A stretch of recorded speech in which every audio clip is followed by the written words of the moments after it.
Salut à toi. Je suis très content de te faire cette vidéo sur ma chaîne La Pomme Augmentée. Donc pour cette vidéo, alors, je vais te parler de, de mon histoire et pour t'expliquer ce qui m'a euh, arrivé, ce qui m'a donné envie de créer cette chaîne YouTube, sachant que je crée cette chaîne YouTube en rapport avec un business entrepreneurial que je suis en train de commencer. Donc, donc là, cette vidéo risque d'être assez longue, sachant qu'à la fin de la vidéo, je vais te parler du concept de ma chaîne YouTube.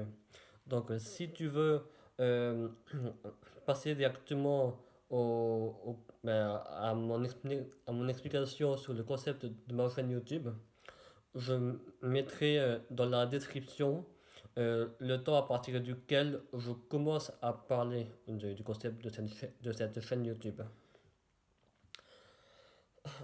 Ensuite, qu'est-ce que je vais te dire d'autre avant que je commence? Alors, dans cette vidéo, je vais te parler de personnes qui m'ont aidé sur mon chemin et qui ont une chaîne YouTube. Et ces personnes-là ont des choses dans leur vie que j'aimerais atteindre à ma manière. Et ces personnes me montrent que c'est possible. Et je t'en parlerai aussi dans la description. Mais par contre, en fait, je mettrai le lien de leur chaîne YouTube dans la description. Alors, par contre, dans dans cette vidéo, je vais parler de choses que j'ai expérimenté et que peut-être que si au fond de toi ça aussi ça résonne en toi, c'est peut-être pour te montrer que c'est possible, que tu peux le faire aussi, que par rapport à ce que tu veux faire et aussi par rapport à ce que je m'apprête à te dire. Euh, Et aussi, dans cette vidéo, je ne vais quand même pas te parler de toute mon histoire. Par contre, je vais dire des choses que j'ai dites à quelques personnes euh, et aussi des choses que j'ai gardées pour moi jusqu'à présent. Et aussi, euh, oui, il y a des choses que je vais détailler plus que d'autres. Donc, il y en a certaines que je vais détailler, d'autres où je vais parler juste d'un aspect de cette chose. Voilà. Donc, tu veux, tu veux euh, en savoir plus sur mon histoire? Alors, c'est parti.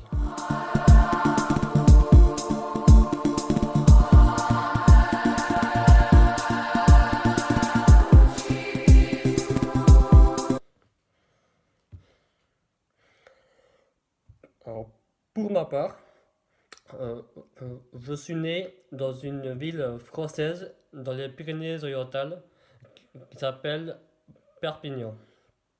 Donc c'est dans le sud de la France. Euh, et je suis né dans cette ville le 29 janvier 1998. Donc je, j'ai des origines plutôt réunionnaises. Alors, mon père est né à l'île de la Réunion ma mère a c'est oui, son grand-père son grand-père qui est réunionnais aussi et et les deux ont vécu là-bas durant mes deux parents ont vécu là-bas durant les premières années de leur vie.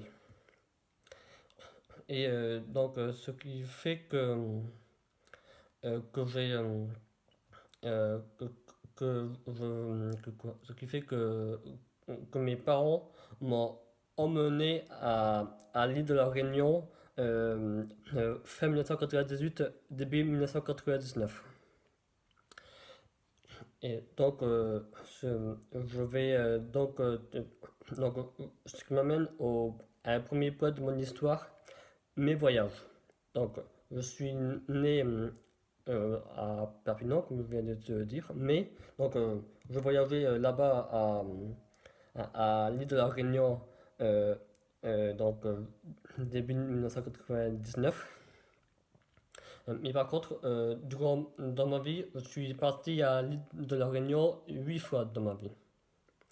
Et aussi, j'ai pu aller euh, 4 fois à l'île Maurice et 1 fois à Rodrigue, sachant que la Réunion, Maurice et Rodrigue se trouvent dans l'archipel des Mascareignes. Alors, ensuite, qu'est-ce que je vais te dire concernant mes voyages? Alors, j'ai pu partir vers 2002 à Majorque, aux îles Baléares. Qu'est-ce que j'ai fait d'autre? Je peux visiter quelques pays d'Europe, un peu en Espagne, un peu en Italie. Et donc voilà, ça concerne les premières années de ma vie. Euh, Qu'est-ce que je fais d'autre? Oui, dans, dur- durant ma, je vais te parler un peu de ma scolarité. Alors, je suis allé je fais un parcours scolaire comme pour beaucoup de personnes, école maternelle, primaire, collège et lycée. Et durant ma scolarité, alors, j'étais dans une école maternelle et par contre, euh, dès le début, il y avait des choses qui me laissaient penser que j'avais une personnalité euh, assez différente des autres personnes. Et c'est pour cela qu'il y a une institutrice que j'avais en, en petite ou moyenne section qui a dit à mes parents que je devais être placé dans une école spécialisée. Mais mes parents, heureusement, ils leur ont dit non, c'est pas ce qu'on veut faire pour notre enfant en fait. Ouais. Et donc, du coup, je peux rester dans cette école, normalement. Qu'est-ce que je vais te dire d'autre? Il y a. Qu'est-ce que je vais te dire d'autre? Oui, alors, j'ai. Durant mes années en maternelle, je suis allé 2 ans dans une école ben, pour mes euh, petites et moyennes sections. Par contre, euh, c'était dans une commune près de Perpignan. Par contre, euh, vu que j'avais déménagé à Perpignan quelques mois plus tard, je suis passé en grande section de maternelle dans une autre école qui se trouve à Perpignan. Euh, et, euh, et donc, là-bas, à cette école, ce que j'aimais surtout, c'est surtout les fêtes qu'on organisait, qu'on organisait avec d'autres enfants de l'école où j'étais, comme des carnavals, même des fêtes de l'école. euh, c'est surtout des fêtes de l'école que j'adorais, avec toutes les décorations, et tout ce monde qui était réuni avec les enfants de cette école, aussi leurs parents. Et ça, c'est quelque chose qui m'a beaucoup, que j'ai beaucoup apprécié. Euh, et, euh, et donc, du coup, qu'est-ce que je vais te dire d'autre par rapport à ça? Oui, très tôt dans mon enfance, j'ai été attiré par les jeux à l'ordinateur. Et donc ça me mène à mon deuxième point, les jeux vidéo. Donc du coup, à l'ordinateur, je jouais à des jeux comme Lapin Malin, Adibou, mais je jouais aussi aux jeux intégrés à Windows comme le Solitaire, le Démineur. Et lorsque j'étais en grande section et même en primaire encore, en CP, c'est vrai, je voulais qu'une chose, c'est jouer à l'ordinateur. Parce qu'il y avait des ordinateurs dans les salles de cours. Et au lieu d'écouter les cours, moi je disais, maître ou maîtresse, je peux jouer à l'ordinateur. J'ai pu le faire plusieurs fois et je passais des heures entières dessus. Donc voilà. Ensuite, euh, je vais- hum, qu'est-ce que je vais te dire d'autre? Oui, alors je passais bon, le CP en construction, c'est CP, CE1 dans l'école dont je t'ai parlé, hein. Mais puisque cette école a fermé par la suite, j'ai fait passer du CE2 jusqu'au CM2 dans une autre école qui était toute neuve. Et, en CE2, alors, j'avais un instituteur que j'aimais bien et avec lui, euh, avec lui, j'adorais les cours d'histoire. Parce que lui, il racontait tellement bien les histoires à des époques spécifiques de l'humanité par rapport au thème qu'on abordait, que j'avais l'impression d'être immergé dans l'histoire, dans les histoires qu'il racontait. Et ça a dû peut-être t'arriver euh, de- d'aimer une matière juste parce que le prof t'aimais, juste parce que t'as aimé la manière dont le prof te racontait cette matière. Je suis sûr que ça t'est peut-être que ça t'est arrivé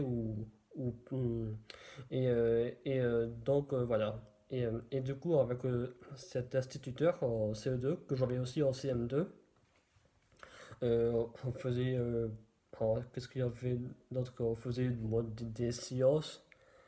Euh, mais après, ça c'est où j'avais cet instituteur. Alors c'était du mardi au vendredi. Par contre, j'avais une autre institutrice qui venait, elle, seulement le lundi, en CE2 et en CM2. Et avec elle, on faisait de la littérature, on étudiait des livres. C'est quelque chose que, à l'époque, c'était pas quelque chose que j'aimais en fait. Même des fois, avec l'institutrice en elle-même, entre elle et moi, je savais qu'il y avait un truc qui passait pas vraiment. Le lundi, très souvent, au CM2, au CM2, je n'aimais pas juste parce que juste le fait de voir cette institutrice en fait. Mais avec elle, on avait aussi bon, des cours d'anglais, je crois. Mais après, voilà. Et aussi, ce que j'aimais bien, c'est le fait, c'était surtout avec mon instituteur, où on faisait des sorties sportives dans un parc des sports, des fois. Quand on faisait du sport dans la cour de l'école. Et on jouait à plusieurs jeux ludiques, comme le dodgeball, le ballon prisonnier, euh, et, euh, et donc voilà. Et après, il y avait aussi un autre jeu que je m'aimais beaucoup, c'est le jeu de la quille. Et j'adorais ça. Alors, ensuite, donc, du coup, oui, surtout, j'étais en CM2,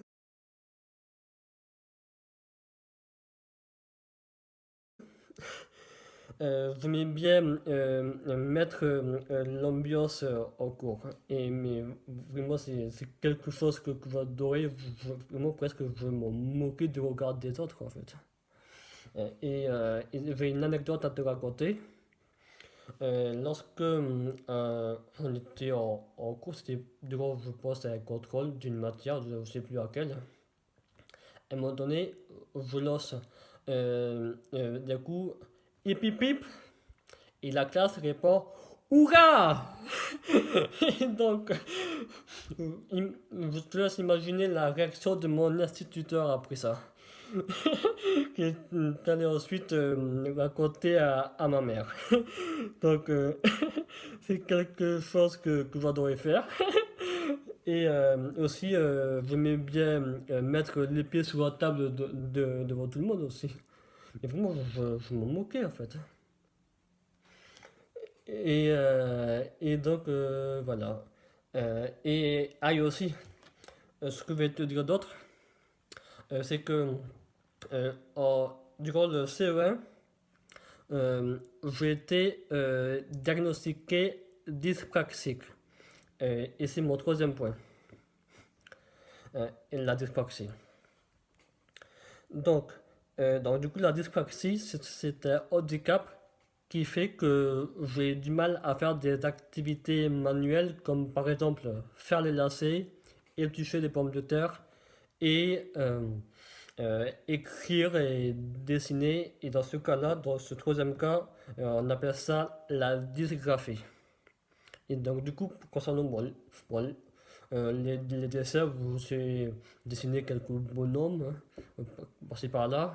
Euh, Après, pour l'écriture, je peux signer, écrire quelques phrases assez courtes, mais au-delà, ça me prend beaucoup d'énergie. Et donc voilà. Donc du coup, j'ai, lorsque j'ai entré en CE2, j'ai pu commencer à travailler avec un ordinateur. C'était un ordinateur fixe au départ. Et là aussi, lorsque j'avais fini un travail, je demandais à mon instituteur ou à mon institutrice si je pouvais jouer à mon ordinateur. Et très souvent, ils m'ont autorisé à faire ça. Et je jouais à des jeux là, dans ce cas-là, surtout en CE2. Je jouais je me souviens, il y avait un jeu un peu d'aventure où il y avait des portes qui étaient bloquées. Et pour débloquer ces portes, il fallait résoudre une multiplication de la table de 2 à 10, je crois. Et c'était assez ludique. Euh, je jouais aussi à un autre jeu qui était un peu du même style, mais c'était pour les divisions par contre. Euh, Après, je jouais aussi, bon, aussi au solitaire, aux mineurs, encore aussi au Spider solitaire. C'est un autre jeu qui était intégré à Windows, mais c'est aussi un jeu de cartes. Euh, Alors ensuite, donc, du CE2 au CM2, j'étais pratiquement le seul à utiliser un ordinateur. Et jusque-là, mes camarades m'ont pas fait de réflexion, si je me souviens, si je me souviens bien. Donc voilà. Alors, par contre, euh, qu'est-ce qu'il y avait d'autre? Oui, durant alors, j'ai- mon passage du CM2 à la sixième a été assez difficile pour moi. Alors, je t'explique pourquoi. Parce qu'en sixième aussi, j'étais le seul dans ma classe à utiliser un ordinateur. Mais c'est aussi parce que là, il y a des personnes, soit dans ma classe ou dans d'autres personnes au collège, ou d'autres personnes au collège qui vont commencer à me faire des réflexions, me demander à chaque fois pourquoi tu as un ordinateur, et je leur explique, et je leur répondais la plupart du temps parce que j'ai du mal à écrire à la main. Et aussi, il y a aussi des personnes au collège qui ont commencé à me critiquer, à me rejeter par rapport à ce que j'avais en fait. Et c'est quelque chose que j'ai plutôt mal vécu et du coup je me suis renfermé sur moi-même. Alors ensuite, qu'est-ce qu'il y avait d'autre? Oui, aussi durant euh, au collège, il y avait aussi des polémiques dans ma classe, comme quoi j'utilisais un correcteur d'orthographe durant les dictées, sachant que j'ai plutôt un bon niveau d'orthographe depuis que je suis assez jeune. Mais bon, ça c'est un exemple parmi d'autres. Et aussi, puisque alors aussi au collège, euh, je, puisque je voyageais beaucoup dans des hôtels de luxe à 4 et 5 étoiles, grâce à ma famille, et du coup, je pensais énormément aux vacances.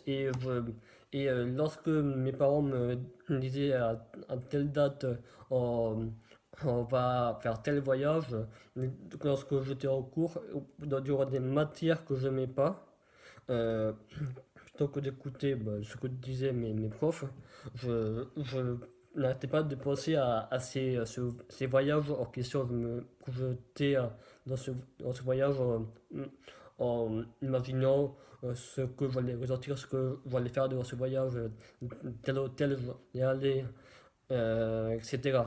Et aussi, je demandais à mes profs, vous partez où en vacances?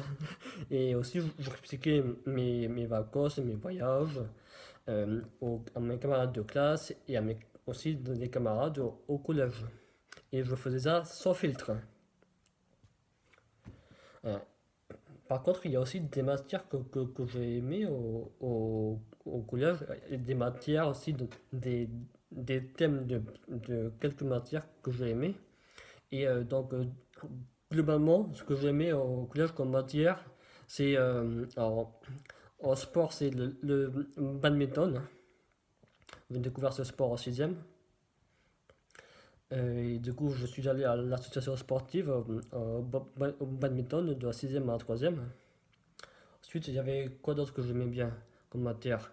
Il y avait l'anglais, le fait d'apprendre une nouvelle langue comme ça. Il y avait l'espagnol, que j'aimais bien. Il y a aussi les maths. Alors, les maths, c'était surtout en quatrième et en troisième. Euh, et, euh, et ensuite, il y avait quoi d'autre? Oui, aussi, après, après j'ai d'autres exemples, mais je ne sais plus lesquels. Aussi, bon, j'avais une passion à partir de 2008 sur les voitures. Parce que mon grand-père et mon parrain me faisaient regarder des émissions automobiles et me faisaient lire des magazines automobiles. Donc du coup, je me suis intéressé à ça. Et du coup aussi, je lisais une tonne de magazines automobiles. Et j'en étais abonné à certains, mais pas en même temps. J'étais abonné donc à un magazine Automoto, ensuite l'Automobile Magazine, les deux pendant un an, et ensuite l'Auto-Journal, où là j'étais abonné à ce journal, à ce magazine, euh, pendant 4 5 ans jusqu'en 2016. Jusqu'en 2016. Hein. Et aussi, j'achetais les magazines respectifs lorsque je n'étais pas abonné à ces magazines, à tel ou tel magazine. Et j'achetais de temps en temps le magazine Autoplus, qui sortait toutes les semaines. Qui sortait toutes les semaines. Voilà. Et du coup, oui, il m'arrivait durant des heures entières lorsque j'étais à la maison, et même avant de dormir, de passer des heures à lire des magazines automobiles. Sachant que c'est quelque chose que j'adorais lire, même si j'aimais aussi, durant mon enfance, lire des bandes dessinées comme Titeuf, Les Légendaires, Les Schtroumpfs, Tintin, etc. Mais pour revenir au magazine automobile, euh, j'ai étudié beaucoup de choses concernant les voitures. Bon, les voitures, prochaines voitures allaient sortir, euh, leur moteur, leur design, euh, leurs équipements, surtout les équipements technologiques. Il y avait quoi d'autre? Il y avait après, oui, c'est surtout ces choses que j'aimais bien et vraiment j'étais passionné par ça. Et d'ailleurs, j'ai pu aller à mon premier salon automobile, un salon de l'automobile de Genève en mars 2009. Et je suis retourné en 2012-2014 et je puis aussi aller au salon de l'auto de Paris en 2010 et en 2012. Et donc voilà, après, qu'est-ce que j'ai comme. Qu'est-ce que je vais te dire? Oui, que, en 2009, alors, je suis allé, en décembre 2009, je suis allé voir un film, un film très connu qui s'appelle Avatar. Et, euh, et en regardant ce film, j'ai été fasciné euh, par les hologrammes. Je vais peut-être te mettre un extrait que tu vas peut-être voir à l'école. Stop. Rich, stop. That's Jesus. Their damn village happens to be resting on the richest unobtainium deposit within 200 clicks in any direction. Et donc, du coup, c'est les hologrammes, c'est quelque chose que, que j'ai adoré. Et du coup, aussi, pour venir concernant toujours la technologie, euh, c'était lorsque j'étais en cinquième, euh, c'était un jour de rêve, j'étais en cours de technologie, et il y a un élève de troisième qui est venu faire un exposé sur l'histoire de Windows. Et, euh, et donc, euh, donc j'étais beaucoup inspiré par ça. Et juste après ça, je me suis mis à m'intéresser à Windows et du coup à m'intéresser à la high-tech qui est mon quatrième point. Et du coup, j'ai commencé à aimer, à m'intéresser à Windows aussi, surtout Windows en premier lieu.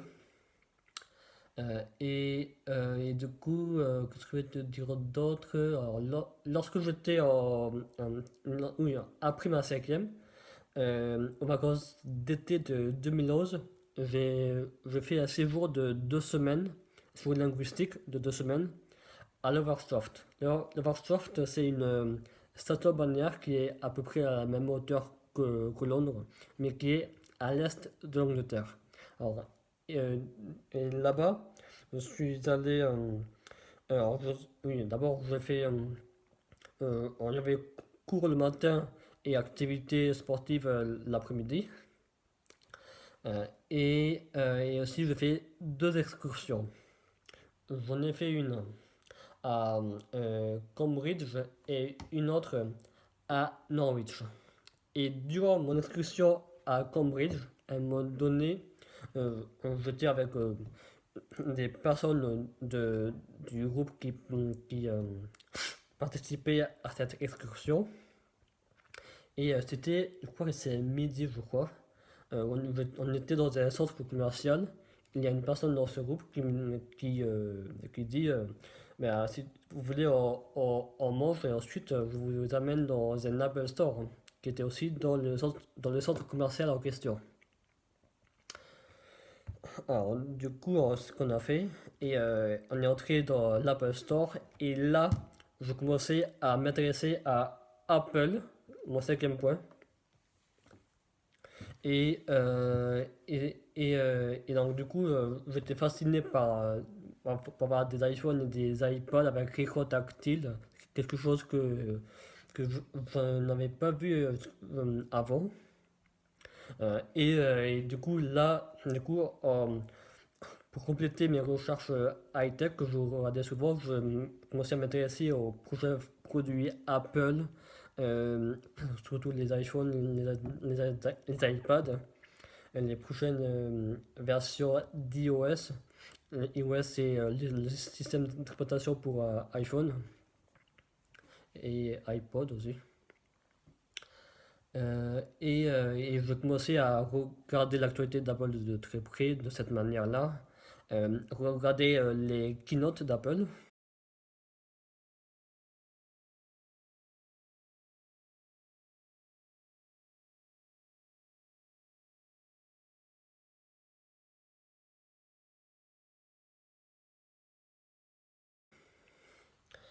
Euh, et, euh, et donc, voilà.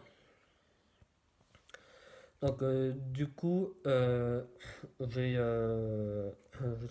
que je vais te dire d'autre sinon? Euh, alors, oui, il y a Apple. Après, donc, oui, ensuite, je vais te dire quoi d'autre?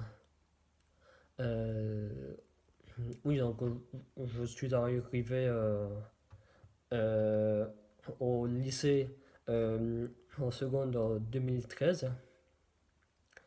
Euh, c'est, euh, et, euh, et dans cette classe, dans ma classe de seconde, j'ai bien aimé, hein. J'ai pu parler beaucoup avec des gens de ma classe.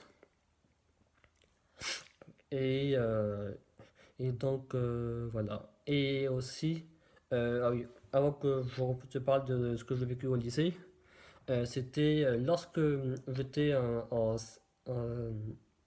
sixième ou septième, euh, j'ai commencé à avoir l'idée de créer une marque automobile que je voulais appeler Robert, tout simplement, tout simplement parce que c'est mon nom de famille. Et d'ailleurs, je n'ai pas dit, je m'appelle Clément Robert. Et donc, du coup, euh, avec cette marque automobile, je voulais faire des voitures qui soient à la fois luxueuses, électriques et pas chères à la fois. Je voulais implanter des centaines d'usines partout dans le monde pour que chaque personne euh, puisse acheter mes voitures.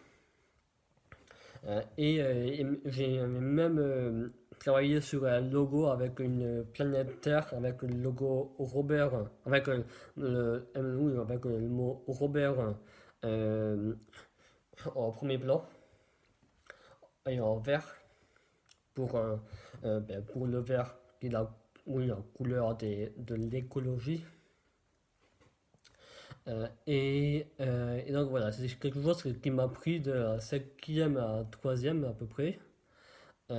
Et que lorsque quelqu'un me demandait qu'est-ce que tu veux faire comme métier plus tard, je leur répondais je veux créer une marque automobile et travailler dessus. Et donc voilà. Et, euh, et aussi je projetais de créer cette marque en 2030. 2030, je sais pas, c'est une année que j'avais choisi comme ça. Parce que depuis petit, je me projetais dans le futur, dans le très long terme. Donc voilà. Euh, et, euh, et donc, euh, donc voilà, ce que je vais te dire par rapport à ça. Donc pour revenir au lycée, j'ai passé une année de seconde. Bon, ça allait au niveau de mes camarades. Sachant que aussi, lorsque j'étais encore en seconde, je, je travaillais, lorsque je travaillais surtout les matières que j'aimais bien, surtout l'anglais. Et après, des fois, les maths. Mais après, le reste, pour les autres matières, je travaillais, mais sans objectif particulier. Et aussi, donc voilà, et aussi, euh, euh, comment dire, qu'est-ce que c'était d'autre? Oui. Alors, je n'étais pas au lycée, mais encore au collège, où, en fait, très souvent, je me mettais à travailler lorsque mes, mes parents me donnaient une carotte. C'est-à-dire, si tu fais ça, tu vas je vais pouvoir te donner ça. Et c'était pas forcément au travail, mais donc j'ai plusieurs exemples. Donc là, c'est quelque chose qui n'a pas de rapport avec le travail, mais c'était je crois que c'était le mercredi ou le samedi. C'était le midi, ou après manger, parce que je mangeais avec ma mère. Je lui demandais est-ce que je peux avoir des bonbons. Des bonbons. Et ma mère me répondait alors, oui, mais à condition que tu me donnes un argument par bonbon. Ensuite, j'ai un autre exemple où je voulais voyager en Sardaigne et dormir dans un hôtel de 5 étoiles. Et je demandais à mon père est-ce que tu peux m'emmener dans cet hôtel-là. Et il me répondait oui, mais à condition que tu fasses 10 tours de vélo d'une partie du lotissement de la maison. Un autre exemple avec mon père encore, où je lui ai demandé est-ce que tu peux m'emmener au salon de Genève. Ça c'était en 2012, ça. Ouais, c'était en 2011 que je lui ai posé cette question.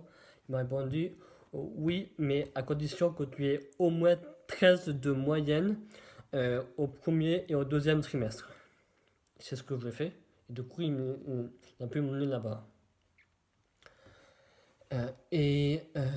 Donc, du coup, oui, bon, c'est aussi, tu parles du lycée pour de bon. Euh, donc, j'étais en seconde année, comme je te l'ai dit. Et par contre, en première, là, c'est, comment dire, il y avait des gens qui étaient moins civilisés que moi et qui aimaient bien me mettre des bâtons dans les roues. Et vraiment, c'est quelque chose que j'avais jamais vécu auparavant et que je supportais pas. Et ça a peut-être des proportions immenses. Et là encore, je travaillais sur un objectif particulier. Si lorsque j'étais en première, j'étais. Oui, à un moment donné, j'étais parti dans le CDI de mon lycée. Euh, et, euh, et je. Et qu'est-ce qu'il y avait d'autre Oui, à un moment donné, lorsque j'étais dans le CDI de mon lycée, j'ai vu qu'il y avait des flyers d'une école d'informatique qui s'appelle Epitech. Et c'est mon sixième point. Et du coup, j'ai regardé le site internet de cette école et j'ai lu tout le contenu sur le fonctionnement de la pédagogie, etc. Parce que c'était une école qui c'était une école privée avec une pédagogie par projet qui prépare au monde de l'entreprise. Donc ça m'a tout de suite plu. Et j'ai vu sur ce site, le site de cette école, qui est présente, cette école qui est présente un peu partout en France et maintenant un peu à l'étranger. Donc du coup j'ai vu que qu'il y avait une journée portes ouvertes qui était prévue à Montpellier pour fin janvier 2015. Du coup, alors j'en ai parlé à mes parents et je suis allé à cette journée portes ouvertes à Épithèque Montpellier fin janvier 2015 avec ma mère. Et, euh, et après cette journée portes ouvertes, je dis à ma mère, c'est dans cette école que je vais aller après mon bac.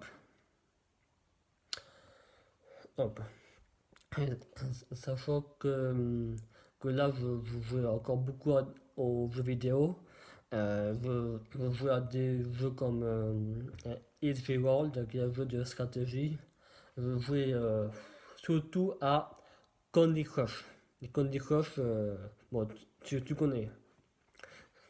Euh, et, euh, et aussi, lorsque j'étais en première, lorsque ma mère me voyait en train de jouer à Candy Crush, elle me disait, mais tu vas passer ton bac Candy Crush carrément. Euh, et donc voilà, sachant qu'en parlant de jeux vidéo, je jouais aussi à la Wii, donc je jouais à des jeux comme, surtout des jeux de Mario. Je jouais à Super Mario Galaxy 1 et 2, Super Mario Bros, en Super Smash Bros. Brawl, Mario et Sonic aux Jeux Olympiques de Pékin et de Londres. Et voilà. Je joue aussi un peu à Wii Sport, Wii Sport Resort. Mais je passais des heures entières devant les jeux vidéo. Et j'ai commencé à jouer plus souvent à l'ordinateur. Donc Edge World, ce jeu de stratégie. En 2013, lorsque mon père m'a dit bon, maintenant je te prends les manettes de Wii et tu ne les auras plus jusqu'à la fin de l'année scolaire. Donc, du coup, je voulais chercher un moyen de, de remplacer la Wii en tant que jeu vidéo. Et c'est comme ça que je me suis tourné vers des jeux à l'ordinateur sur le réseau social Google+, qui me semble n'existe plus, je crois. Alors ensuite, du coup, oui, lorsque j'étais en première, j'ai fait un voyage qui m'a beaucoup plu et c'est celui qui m'a le plus plu jusqu'à présent. Alors, j'ai fait un voyage en Floride, Sarasota, dans le sud-ouest de la Floride. Donc, j'ai fait. Donc, pourquoi je suis allé là-bas? C'est parce que j'ai. Parce que dans le lycée où j'étais, il y avait une prof d'anglais qui organisait un à deux voyages par an avec 3 à 4 lycéens par voyage. Et du coup, elle connaissait des gens en Floride avec qui, euh, pour trouver un moyen de mettre en relation chaque lycéen avec des personnes pour faire des correspondants par affinité. Et du coup, par affinité. Et donc, du coup, euh, j'ai euh, euh, j'ai pu prendre contact avec mon correspondant américain 3 mois avant mon départ en Floride. Alors, j'ai pu prendre contact en janvier 2015 avec mon correspondant. On avait 2 points communs, les voitures et Apple. Donc ça m'allait très bien. C'est quelque chose que j'adorais. Et donc, je fais quoi d'autre? Je suis allé. Je suis parti en Floride, donc en vacances de Pâques de 2015, pendant 2 semaines. Donc là-bas, j'ai pu voir un match de baseball amateur.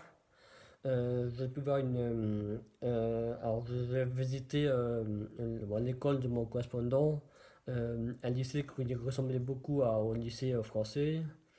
Un lycée artistique où là aussi j'ai pu, dans une salle de spectacle de ce lycée, j'ai pu voir une comédie musicale. Ensuite, je suis allé dans un parc d'alligators, un musée du cirque, un parc animalier.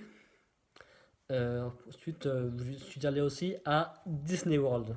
Disney World, c'est un parc d'attractions de Disney que j'ai adoré. Dans ce parc, il y a, il me semble, 4 ou 5 sous-parcs, dont le principal est immense. Et j'étais beaucoup impressionné par ça. Là-bas aussi, il y a un trait qui me fait penser au trait qu'on voit dans les films de science-fiction. Et pour revenir à Disney, au retour en arrière, c'était en 2011, euh, mes parents m'ont mené à Disneyland de Paris. Et après ce séjour-là, euh, c'était c'était en décembre, en, en cours de français, lorsque j'étais en quatrième, je suis allé. Alors, je fais quoi? Oui, au cours de français, on étudiait euh, le thème épistolaire, le fait d'écrire des lettres, ça peut être des lettres de motivation, des lettres où on écrit à un proche, etc. Mais il y avait alors, un jour en décembre, il y avait un contrôle sur une lettre de rupture. Apparemment, il fallait imaginer une situation où il fallait dire à une personne qu'on coupait les liens pour telle ou telle raison. Mais c'est quelque chose que je ne, que je ne, que je savais pas faire. Et du coup, quitte à être hors sujet, durant cette lettre, moi, j'ai même pas. En fait, c'était même pas une lettre ce que j'ai écrit. En fait, j'ai écrit mon séjour, carrément, mon séjour à Disneyland. Et j'expliquais les manèges que j'avais fait, le fonctionnement de ces manèges, etc. Alors, oui, c'est vrai que j'étais hors sujet. Je crois que j'avais eu 7 sur 20, je crois. Mais au moins, j'étais contente d'avoir écrit cela.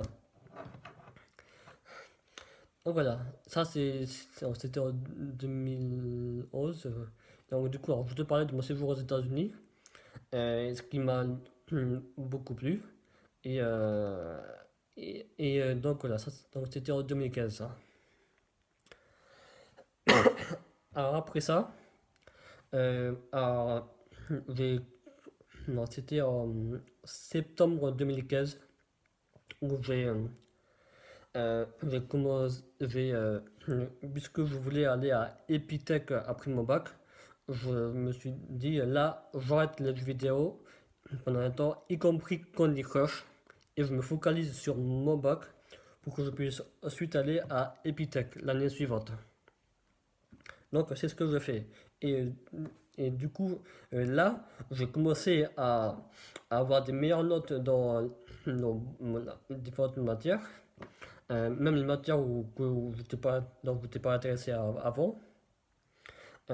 Et même ça s'est vu autour de moi, comment je me comportais. Et la seule obsession, c'est d'avoir mon bac avec une mention pour ensuite aller à Epitech. Et, mais cette année ne s'est pas déroulée sans challenge, cette année de terminale. J'ai eu deux challenges principaux. Le premier, c'est qu'il y avait encore des gens de ma classe qui aimaient bien mettre des bâtons dans les roues.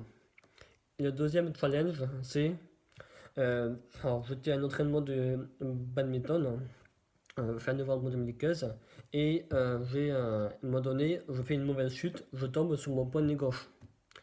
Et du coup, alors ça c'était la veille de mon bac de badminton.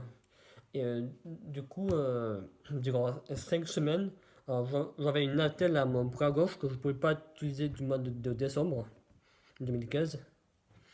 Euh, et, euh, et donc voilà, donc du coup, durant ce moment-là, je, je voyais plus me dire c'est horrible, je suis blessé, etc. Mais non, en fait, j'ai quand même continué à travailler, à me focaliser sur mon bac. Hein.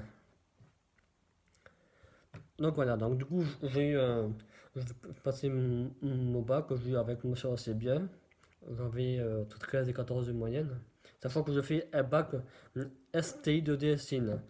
STI2D, ça signifie Sciences et Technologies de l'industrie et du développement durable. SIN, Système d'information numérique, une des quatre spécialités de ce bac STI2D. Système d'information numérique, c'est de l'informatique, de la robotique, etc. quelque chose que j'aimais beaucoup. Donc, du coup, j'ai pu aller à Epitech grâce à un entretien de motivation que j'ai passé en février 2015, je crois, en février ou mars. Mais j'ai intégré cette école en septembre 2016. Non, septembre 2016. Donc, j'ai fait quoi d'autre? Oui, au début de ce cursus, il y avait un week-end d'intégration qu'on a passé, que je passais avec ma promo en Espagne, je ne sais plus où, c'était dans un camping. Et là-bas, bon, j'ai pas mal picolé. Je crois que j'ai bu de la tequila, je crois.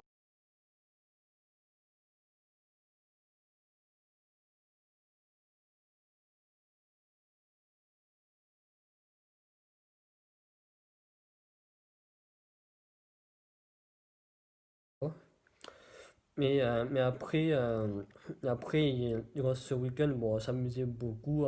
Il y a des fois du bureau des étudiants qui nous réveillaient en pleine nuit pour aller euh, euh, courir, pour aller se rouler dans le sable, sachant qu'on était pas loin d'une plage. Et après, oui, on a fait la fête pour ce week-end, durant 3 jours. Euh, et, euh, et donc voilà. Alors ensuite, euh, j'ai fait quoi d'autre? Du coup, oui. Et puis, c'était euh, 2 semaines après mon week-end d'intégration. Là, l'école la formation a commencé pour de bon. Donc, du coup, comme je t'ai expliqué, durant, durant le cursus, il y a des projets imposés dans le cursus. Il y en a certains qui sont obligatoires, d'autres qui sont facultatifs. Et aussi, et donc du coup, oui, le cursus commence avec ce qu'on appelle une piscine. C'est une période d'immersion où là c'était pendant 5 semaines. J'ai commencé à m'intéresser à l'environnement, à apprendre en main l'environnement Unix et Linux, ça, et Linux, avec le bash, des fonctions, des fonctions dans le terminal, dans un terminal. Euh, et, euh, et aussi, j'ai commencé à programmer avec le langage C durant cette piscine. Il y avait des exercices à faire qui étaient à rendre pour le lendemain soir. Il y avait aussi un projet à faire de cette piscine qui s'appelle la biscumatique. C'est une calculatrice de nombres infinis. Donc, du coup, durant cette piscine, je suis, j'étais très souvent le dernier surtout au début, à, à, à partir de l'école chaque jour, parce que je mettais beaucoup de temps. Euh, et donc, voilà.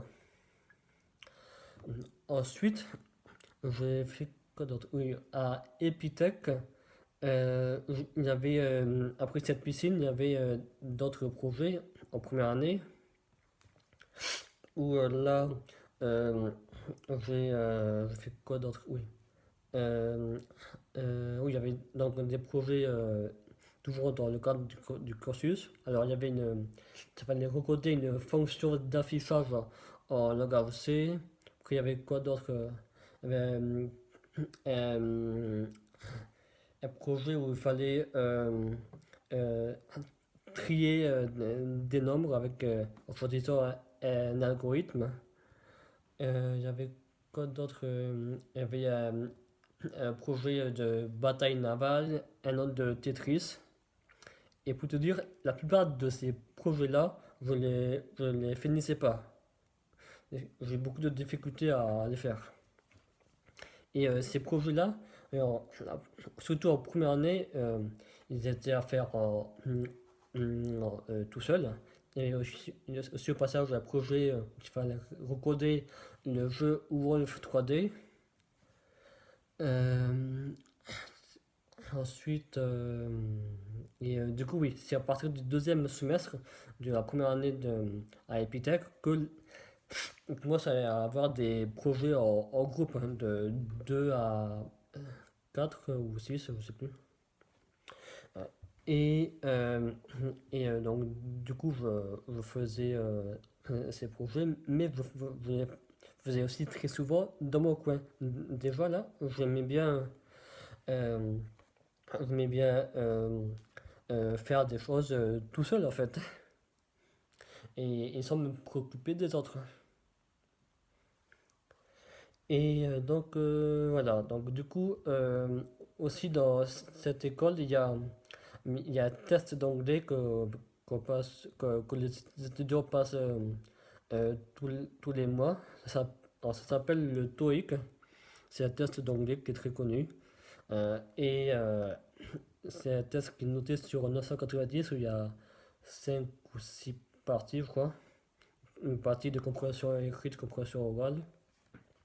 Euh, et, euh, et donc aussi durant les premiers tests que j'ai fait en passant sur le TOEIC, j'ai eu des notes assez basses comme 3, 400 ou 500, sachant qu'il me fallait atteindre euh, 650 sur 990 euh, pour, euh, pour, euh, pour valider la première année, sachant que c'était un des barrages. Ouais, un barrage. En première année, c'est pas vraiment un barrage.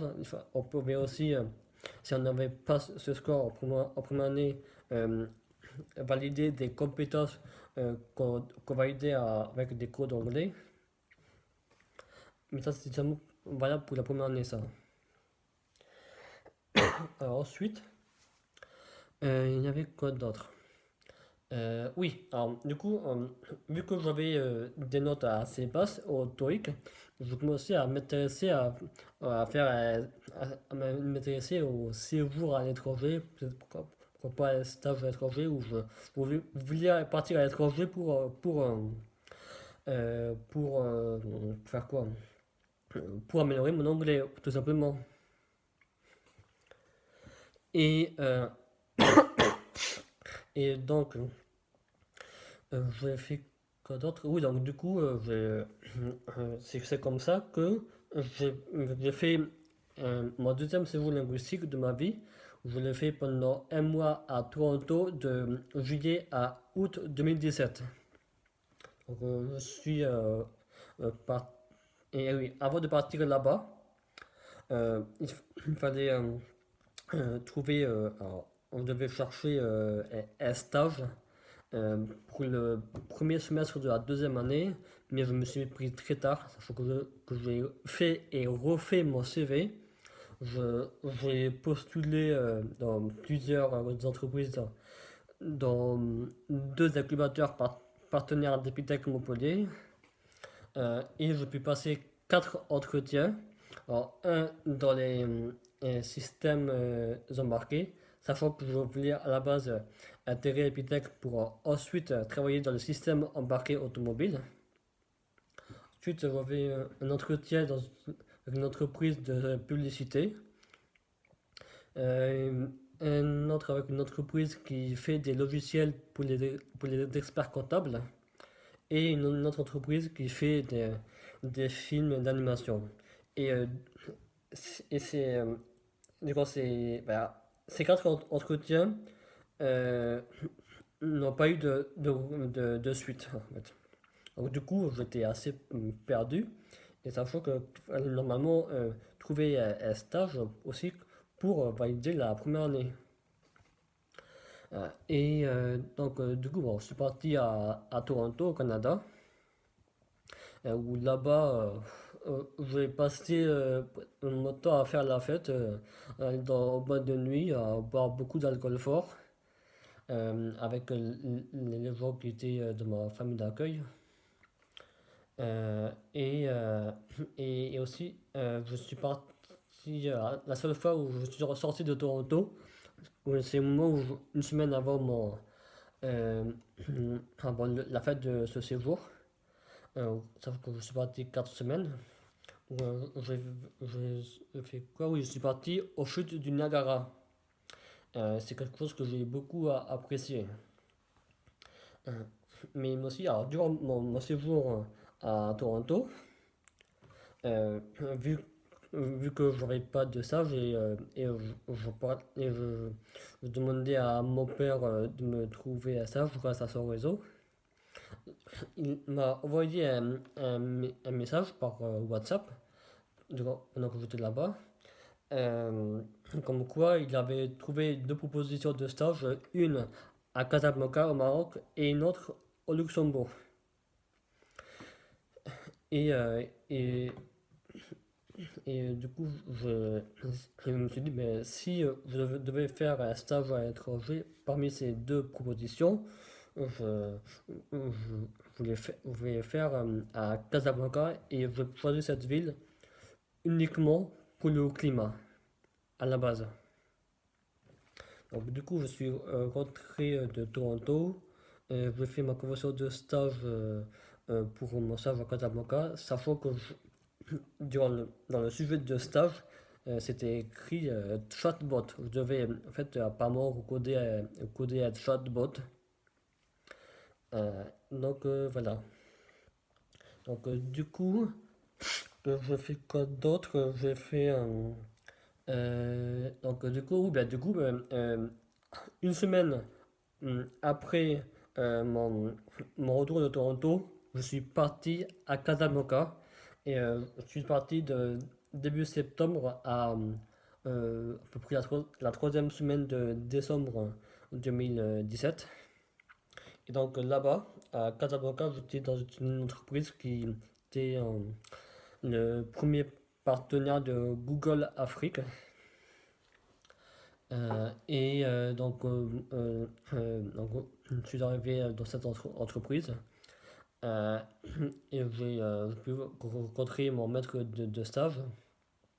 Et la deuxième semaine de mon stage, mon maître de stage me demande: Tu connais le Microsoft HoloLens? Moi, je dis oui, sachant que le Microsoft HoloLens, c'est le casque de réalité augmentée de Microsoft, qui est à destination des professionnels. Et je dis oui. Alors, il m'a dit, tu veux le tester?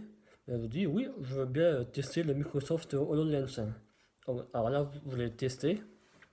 Et là, ça a été une révélation. Sachant que je suis fasciné par voir des hologrammes dans les films de science-fiction, euh, le fait d'avoir testé le Microsoft HoloLens, ça m'a fait dire le, les films de science-fiction peuvent prédire des technologies qui peuvent arriver dans le présent, dans le monde réel en fait. Et du coup, je me suis dit, le monde des hologrammes est possible.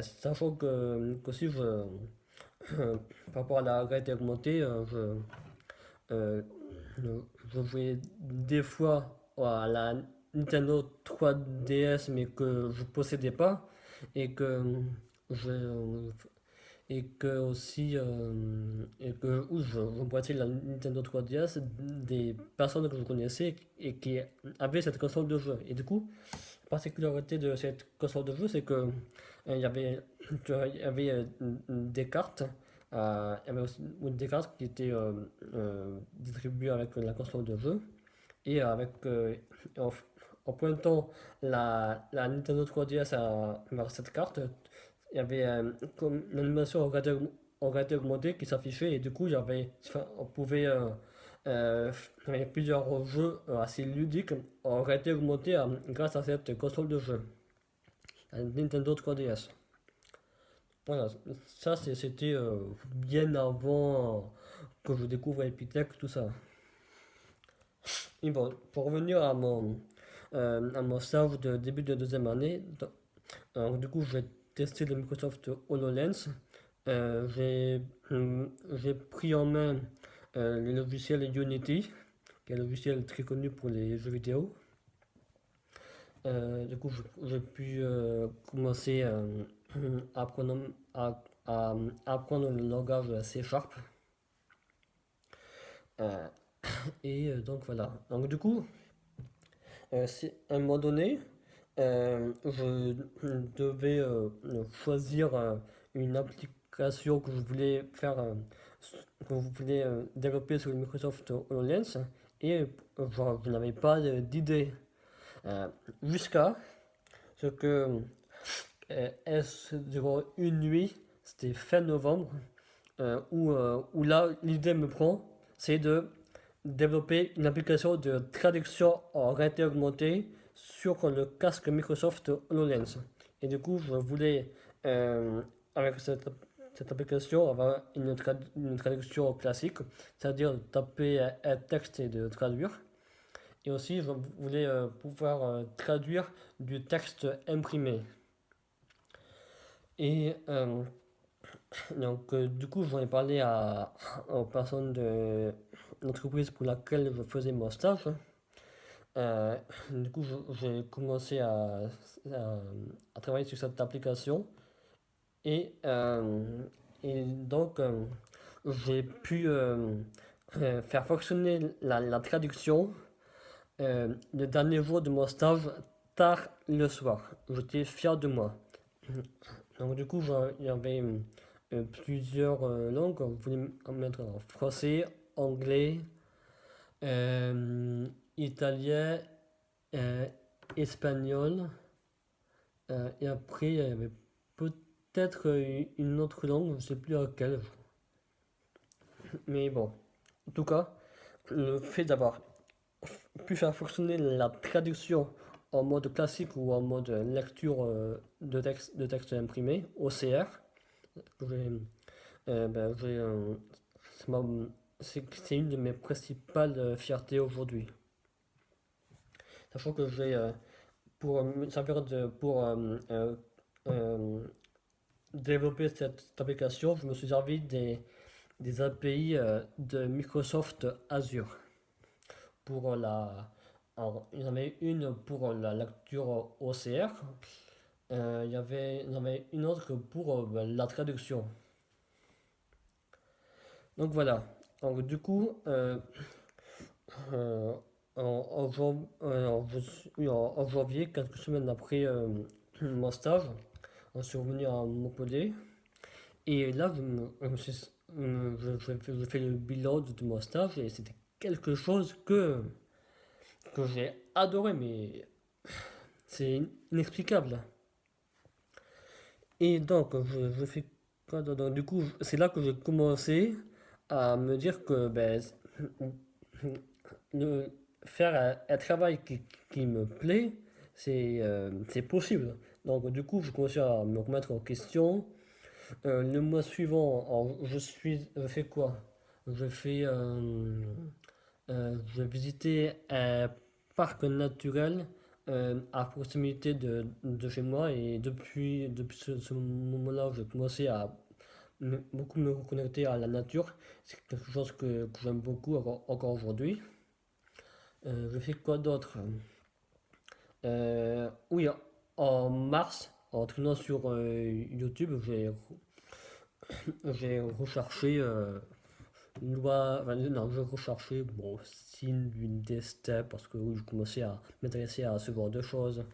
Après, j'ai regardé des vidéos là-dessus. Après, YouTube m'a suggéré des vidéos sur la loi d'attraction. Et, j'ai regardé plusieurs vidéos là-dessus jusqu'à ce que je tombe sur une vidéo de David Laroche. Je te mets le lien de sa chaîne YouTube en commentaire. Donc, j'ai regardé cette vidéo donc, sur la loi d'attraction. Et ce qui m'a plu, c'est l'énergie que David Laroche dégage en parlant. Du coup, je me suis abonné à sa chaîne YouTube. J'ai ensuite YouTube m'a suggéré d'autres chaînes de développement personnel comme Jean Laval. Je commençais à m'intéresser un peu à la liberté financière en m'abonnant à Tammy Cabage, euh, Théophile Hélier. Je mets tous ces liens en description aussi. Et donc, du coup, pendant plusieurs mois, au premier semestre 2018, matin, midi et soir, tous les jours, je regardais des vidéos de ces youtubeurs. Et je les partageais par la suite sur Facebook, la plupart. Et donc, voilà. Donc, aussi, en parlant de la deuxième année à Epitech, donc, du coup, au deuxième semestre,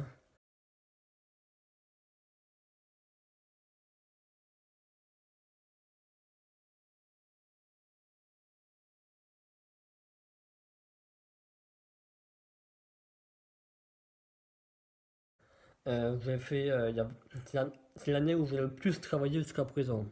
C'est une année où il y avait les projets qui devaient être faits étaient, des projets assez difficiles techniquement et il y avait jusqu'à 4 projets à faire en même temps.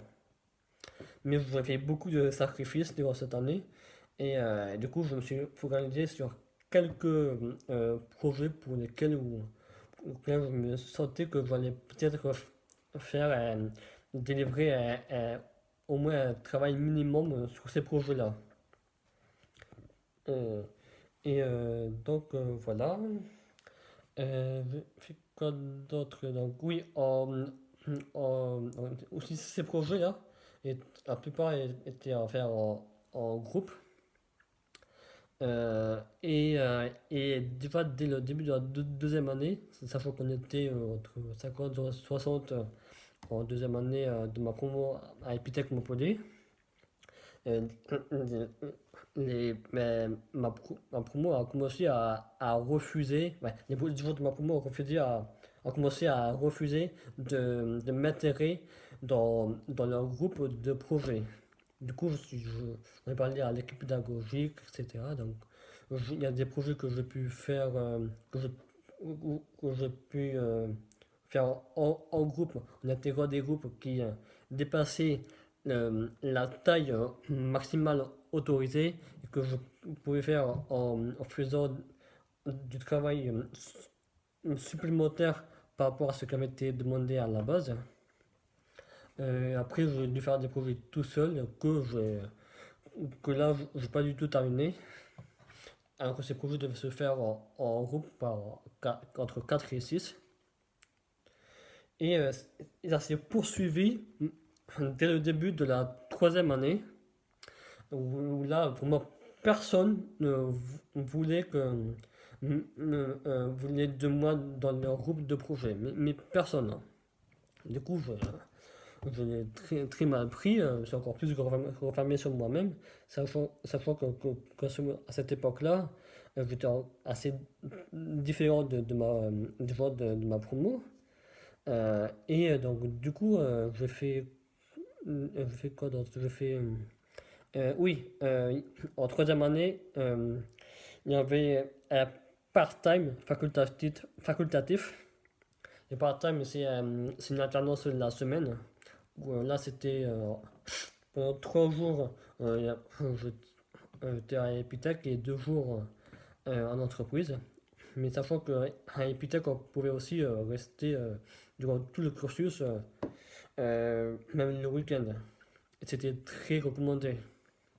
Mais bon, du coup, 2 jours par semaine, dès la troisième année, il y avait un part-time à faire. Et, euh, et du coup, j'ai fait.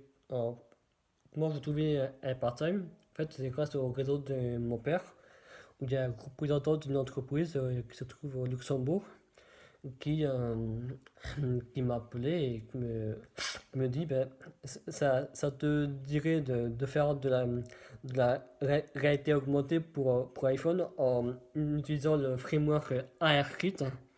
Moi, je me dis, mais oui, ben, là, ok, je force.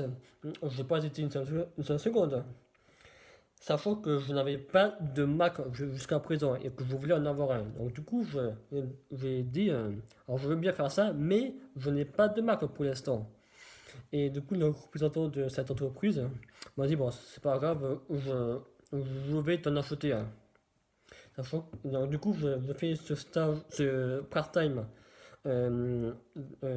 à distance au restaurant à Montpellier, sachant que cette entreprise était au Luxembourg. Donc, du coup, oui, pour t'expliquer ma situation en troisième année, la plupart des gens de ma promo ne voulaient pas de moi dans leur groupe.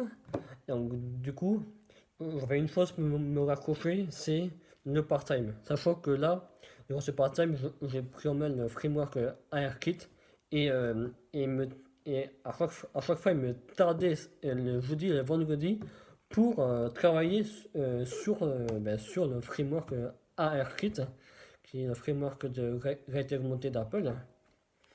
Euh, et j'avais que ça pour entre guillemets, pour me raccrocher en fait, pour oublier les rejets de ma promo. Donc voilà, donc du coup, je fais quoi d'autre? L'année est passée. Oui, en janvier 2019, je fais à Epitech ce qu'on appelle une Game Jam. En fait, une Game Jam, c'est une période limitée où, en groupe, donc sur des groupes d'étudiants de Epitech ou pas, on code un jeu vidéo avec un thème précis. Là, ça s'est passé fin janvier, quelques jours avant mes 21 ans. Euh, et, euh, et, donc, voilà. Donc du coup, c'est durant cette Game Jam, alors, dans le groupe où j'étais, il y avait des développeurs, développeurs qui étaient dans ma promo à Epitech. Il y avait des graphistes, une musicienne et une scénariste. Et, et ces gens-là ne venaient pas d'Epitech, à part les développeurs.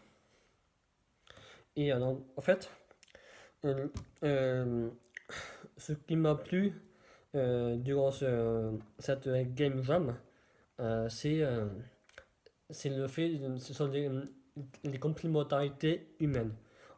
C'est-à-dire que j'ai pris conscience qu'on était tous complémentaires et qu'on avait quand même besoin des autres d'une certaine manière et en ayant chacun a une ou plusieurs compétences que, qu'il est possible de lier avec une autre personne qui a d'autres compétences.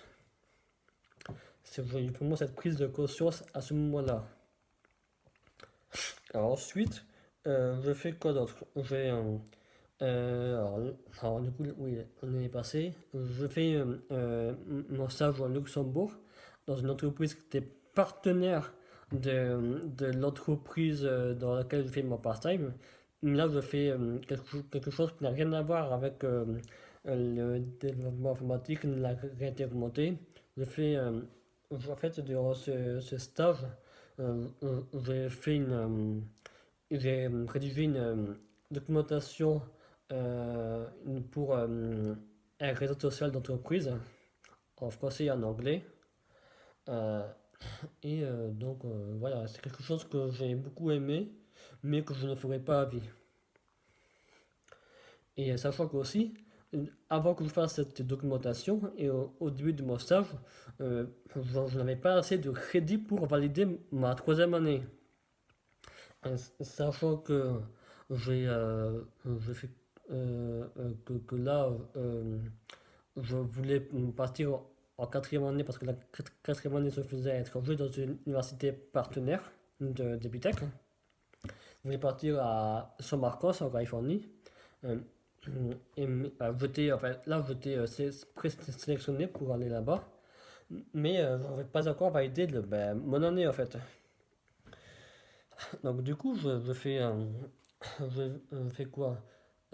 J'ai pour tenter de valider mon année, mon équipe pédagogique m'a proposé de refaire trois projets de la troisième année. Alors, il y avait un projet individuel et deux projets qui devaient se faire en groupe. mais je devais faire tout seul dans ce cas-là.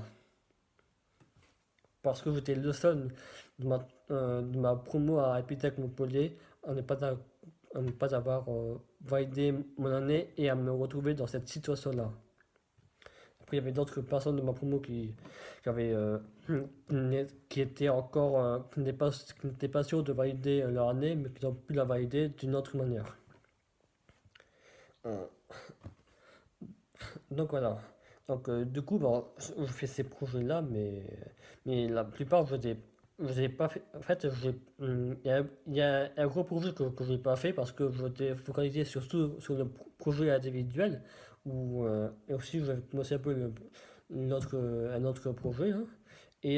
Et, à la fin de ce projet, en fait, de cette période, c'était donc début mai, je fais un appel vidéo avec responsable pédagogique de Epitech Montpellier pour montrer ce que je fais.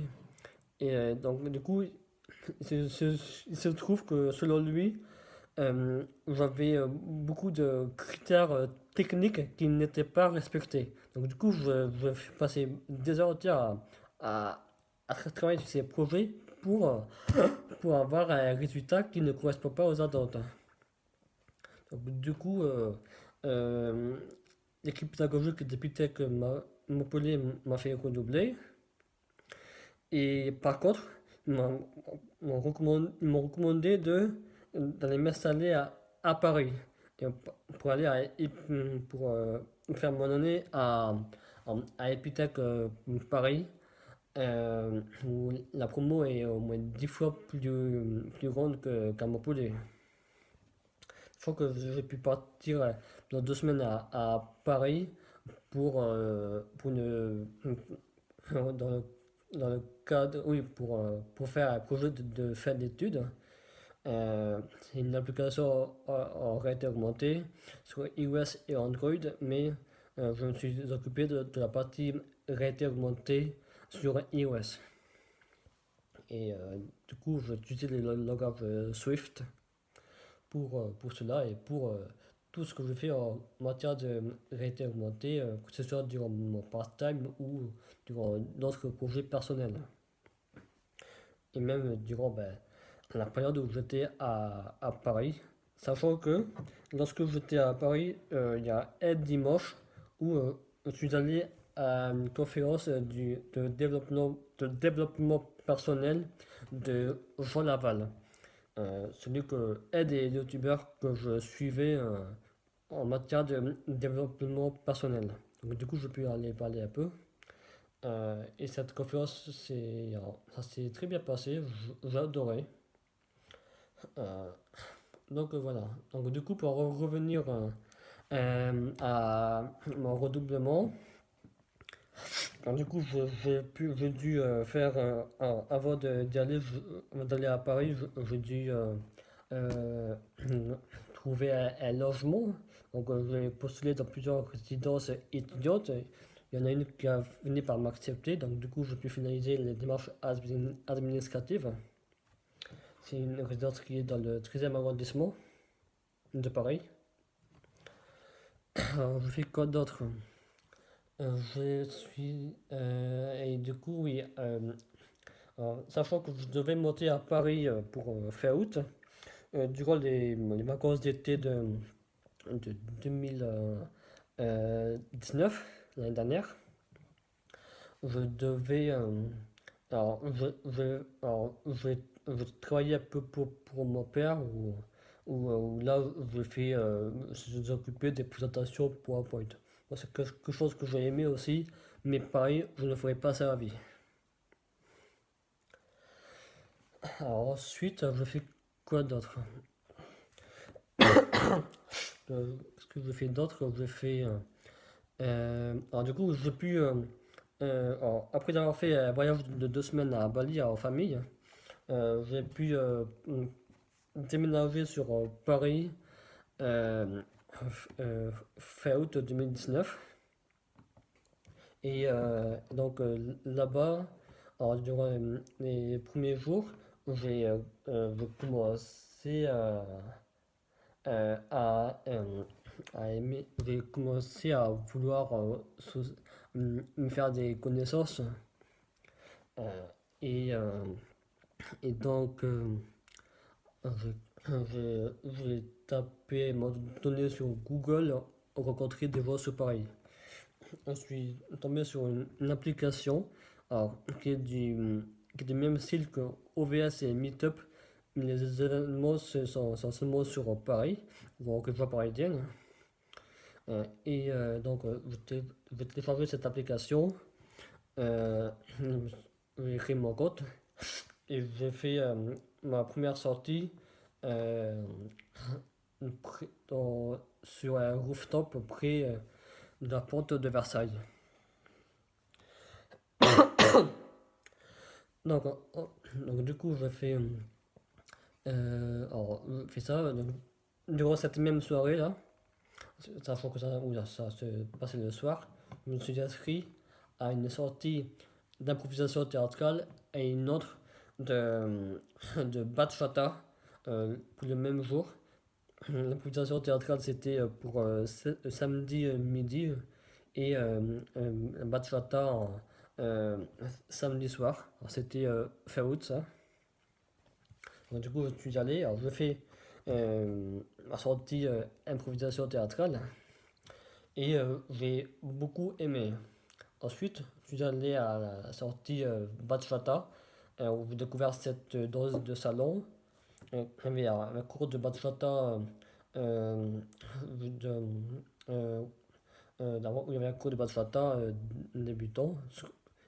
Et ensuite, il y avait un autre cours, mais d'une autre danse qui s'appelle le zouk brésilien.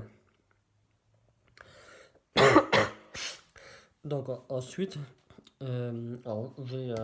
depuis ce moment-là, en fait, mais jusqu'au début du confinement, j'allais pratiquement tous les samedis à l'école de danse pour, euh, pour prendre des cours de bachata et de zouk brésilien. Sachant que j'ai fait, j'ai co- en novembre, j'ai commencé à prendre en plus des cours de zouk brésilien dans une autre école. Et j'ai pu ensuite, par la suite, euh, aller à des soirées, à d'autres soirées de zouk brésilien dans différents endroits à Paris.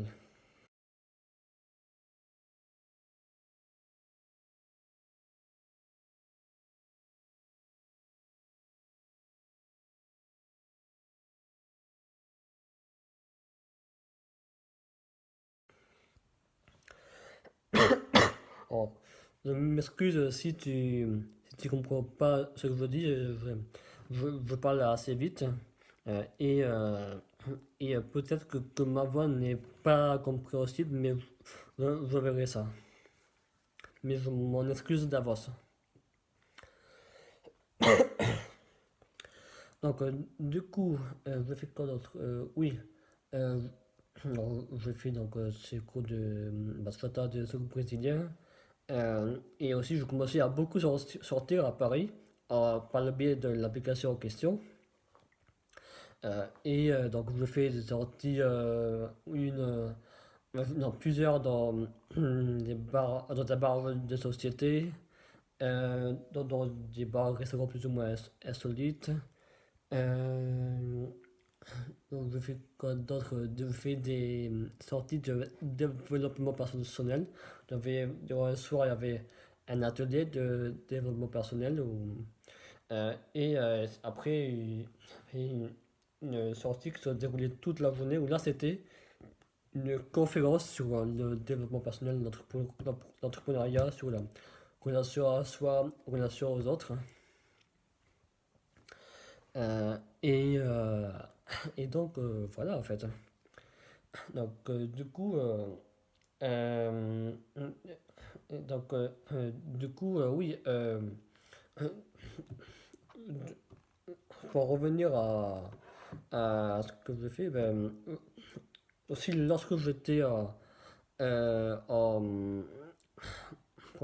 encore, je refais encore un énième au retour dans le passé. Donc, lorsque j'étais c'était en 2018, lorsque je commençais à découvrir le développement personnel, la liberté financière, les formations en ligne. J'ai aussi découvert le nomadisme digital grâce au youtubeur en voyage Bruno Maltor. Du coup, j'ai découvert aussi Antoine BM, qui a aussi une chaîne YouTube.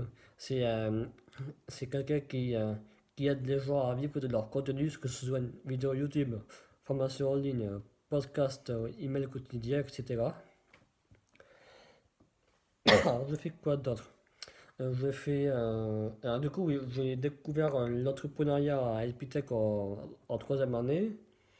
Euh, et euh, donc voilà. Et donc du coup, oui, l'entrepreneuriat, c'est mon neuvième point. Donc ensuite, je fais quoi d'autre? Oui, pour, enfin, pour revenir à quelque chose qui est un peu en rapport avec ce que je fais maintenant, et aussi grâce à cette chaîne YouTube, c'est que fin janvier, ouais, non, c'était en février ou mars 2019, j'ai eu l'idée de créer une start-up dans la réalité où je voulais commencer à sortir une application. Donc je vais t'en parler dans d'autres vidéos qui est encore en cours de développement. Et je vais sortir ma première bêta dans quelques semaines. Euh, et, euh, et donc, du coup, j'ai fait quoi d'autre oui, donc du coup, j'ai l'idée de faire ça. C'était une lubie en fait. Donc, du coup, on parlait à bon, mon entourage. Mais après, bon, mon- vu que j'étais encore en cours de. J'étais en troisième année, j'étais pas sûr de valider mon année. Euh, Puisque je, je me focalisais sur l'application en question, en négligeant les projets Epitech. Du coup, bon, j'en ai parlé à mon père, il m'a dit non, ressaisis-toi, mets ton application de côté et la startup de la réalité augmentée, c'est quelque chose qui c'est pas quelque chose d'actualité aujourd'hui. Il m'a dit ressaisis-toi, focalise-toi sur les projets Epitech et du coup, et pour valider ton année. Donc voilà, bon, du coup, alors, j'en- c'est quelque chose que j'ai plutôt mal pris, bon, j'ai quand même fait, mais au fur et à mesure, je commençais à ajuster mon objectif. C'est pas forcément créer une start-up, mais peut-être un autre type d'entreprise qui a quelque chose à voir avec la réalité augmentée. Et donc, du coup, j'ai commencé à penser de plus en plus à ça. Lorsque lorsque j'étais durant mon voyage à Bali, je me suis dit, là, j'ai envie de lancer mon entreprise euh, au printemps 2020. Donc, du coup, pour cela, j'ai vu que j'avais validé mon stage de troisième année durant ma première troisième année et le part-time aussi. Je faisais tout pour ne pas avoir à refaire ces deux choses-là pour la deuxième, troisième année. Pour, pour- Parce que sachant que la troisième année à Epitech se terminait en mars, oui, fin mars, du coup en avril je voulais commencer à créer mon entreprise et à me focaliser sur les projets de mon entreprise en fait. Et du coup j'ai commencé à avoir plusieurs idées de formation en ligne que je sortirai dans les prochaines semaines, les prochains mois, que je t'en parlerai. En rapport avec la réalité augmentée en lien avec les outils Apple. Et donc voilà. Et donc du coup, il y a eu le confinement. Donc, du coup, durant les premières semaines, j'ai passé beaucoup de temps sur les réseaux sociaux.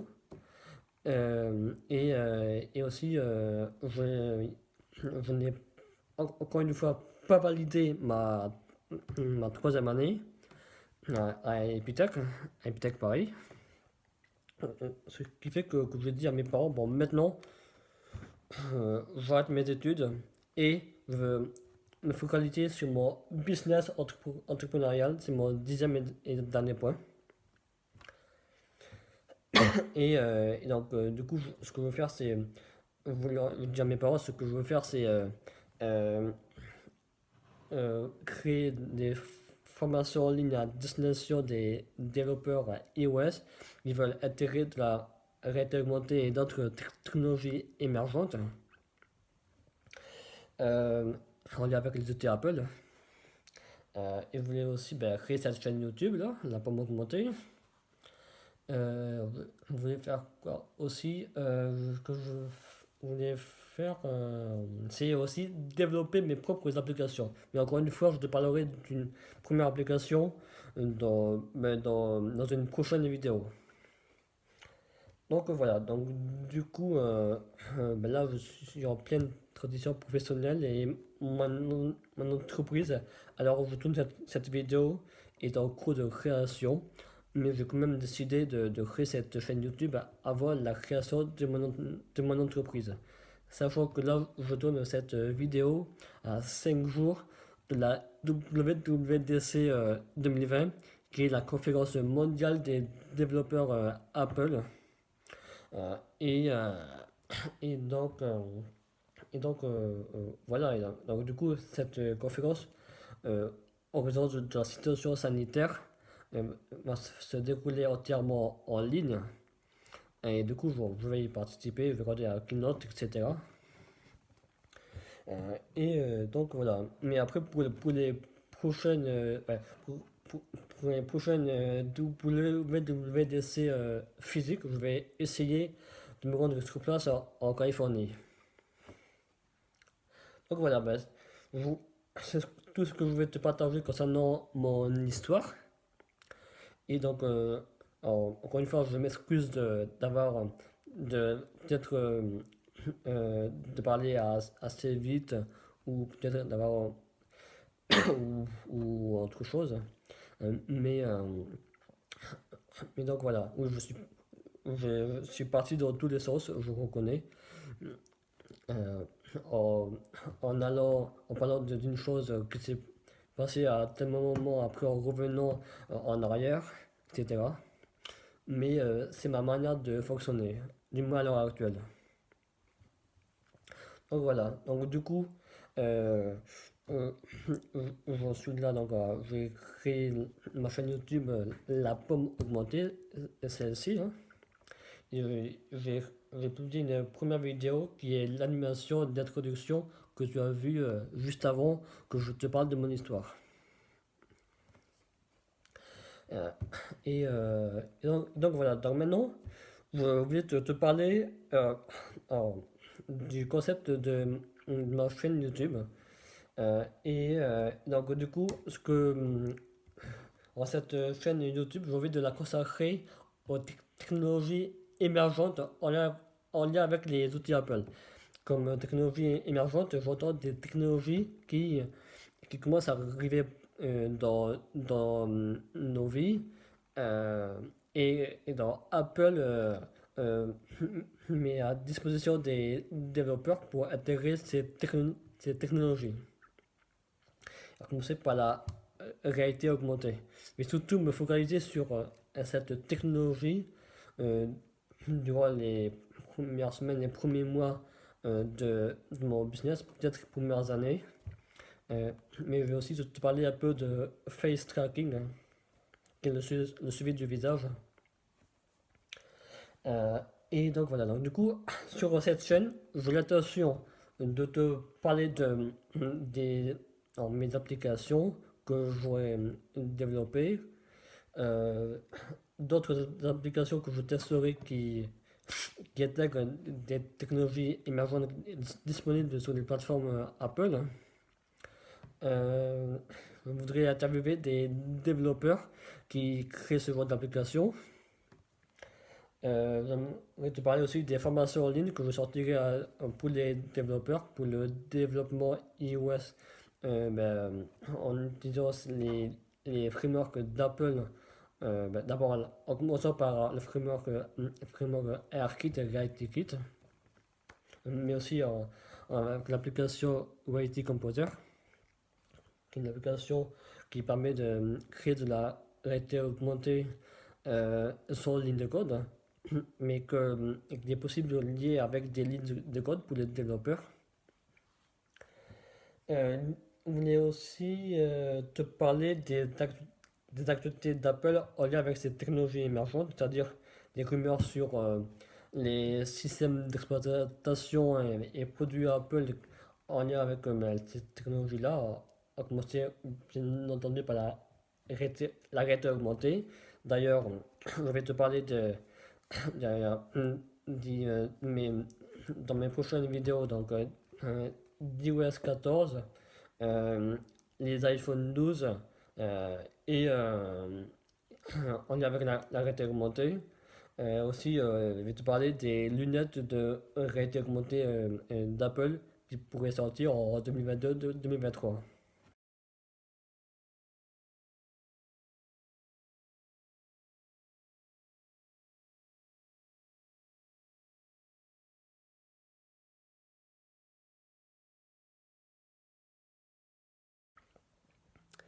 Donc voilà, pour l'instant, j'ai cette idée-là à, à mettre en place, que je vais mettre en place sur cette chaîne. J'en aurai peut-être d'autres, et peut-être je vais, si un jour je peux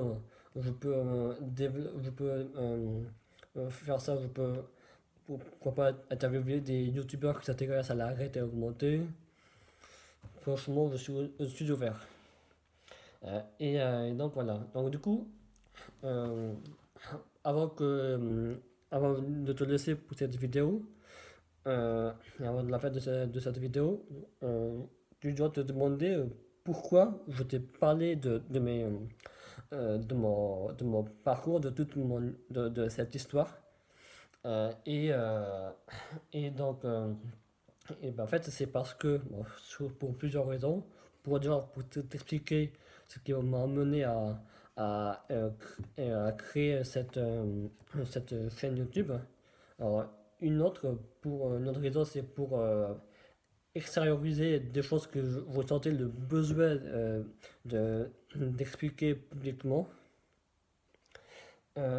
Et aussi, bah, du coup, ça m'amène à la vulnérabilité, c'est le fait oui, d'être vulnérable et d'être authentique avec soi-même et de te dire pourquoi je fais ça en fait.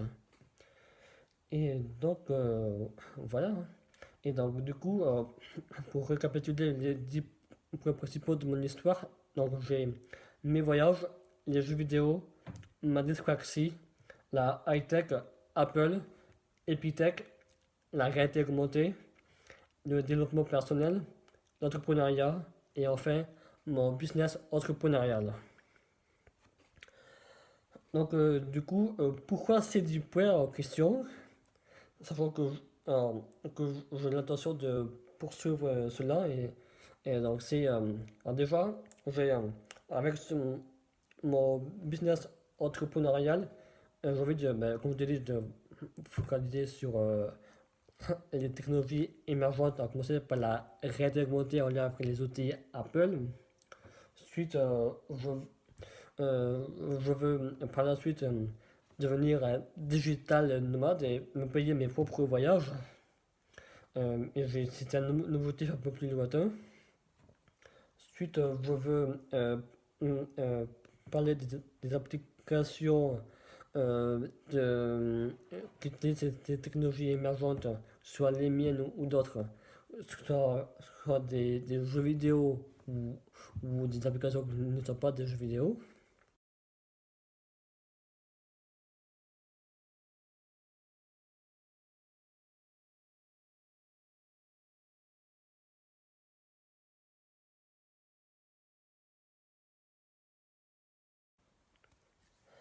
Ensuite, alors, comme je le fais depuis plusieurs années, c'est apprendre à vivre avec ma dyspraxie, c'est-à-dire, pour moi, ça signifie privilégier les outils numériques, mon téléphone, une tablette, mon ordinateur.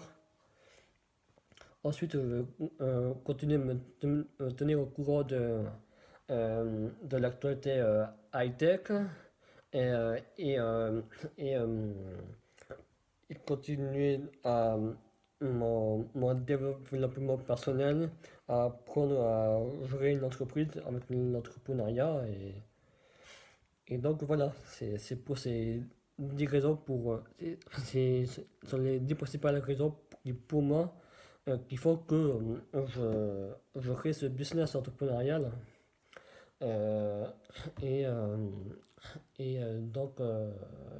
voilà, hein. C'est tout ce que je vais te dire. Donc, j'espère que tu as apprécié, enfin j'espère, si tu as aimé ma vidéo ou si il y a des choses que je dis qui résonnent en toi et que tu veux en parler en commentaire, n'hésite pas à m'en faire part. Euh, et, euh, et donc voilà, on se retrouve dans une prochaine vidéo et je te dis à plus pour la prochaine vidéo.